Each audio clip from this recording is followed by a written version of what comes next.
বাবা আমি নামাজ হইতেই না একান নামাজ আর একান কাপড় কিনি যা আমি নামাজ ধরে দোয়া করুম তোমার ঘরে। সেদিন তো আমাদের পক্ষ থেকে আপনাকে বাজার সাজার করে দিছি। হ্যাঁ আপনার 1400 টাকা।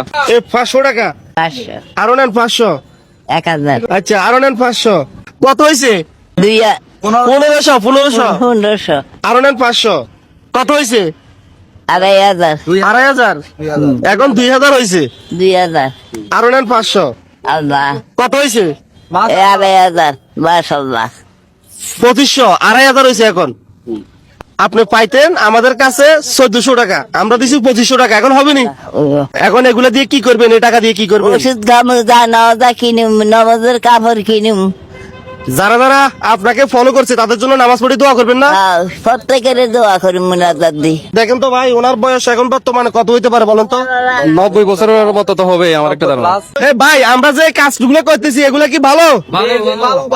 তাহলে অসহায় মার জন্য আমরা সবাই একটা হাতের তালি দিই। দেখেন তিনি নিজে হাঁটতে পারে না, বাসা থেকে এই জায়গা 10 কিলোমিটার উনি এখানে আসে কিছু টাকা পয়সা খোঁজার জন্য। মানুষ দেয় না, আমি দেখছি সকাল পর্যন্ত বসে থাকে, সবার কাছে শুধু টাকা খুঁজে। যাদের মা নাই তারা বুঝে মা কি। অবশ্যই আপনারা আলহামদুলিল্লাহ বলে যাবেন অথবা ভিডিওতে আই লাভ মা লিখে যাবেন। আমরা তো আপনার ফুতুর মতো, বাবা বাবা কইছি না তোমার ঘরে। আমরা তো আপনার মা ডাকছি। হ্যাঁ আল্লাহ তোমাকে যা দিগি আল্লাহ সংসারে নিবে। আপনারা দেখে শুধু বাংলাদেশের মানুষ না, বাংলাদেশের বাইরে যত প্রবাসী ভাইয়েরা আছে সবাই কান্না করছে। আসলে ওনার অভাব, ওনাকে দেখার মতো কেউ নাই। আমরা সেদিন এক এক ওনাকে 2বার বাজার সাজার করে দিছি, এগুলা তো বেশি দিন থাকে না, চলে যায়। এখন আবার উনি আসছে।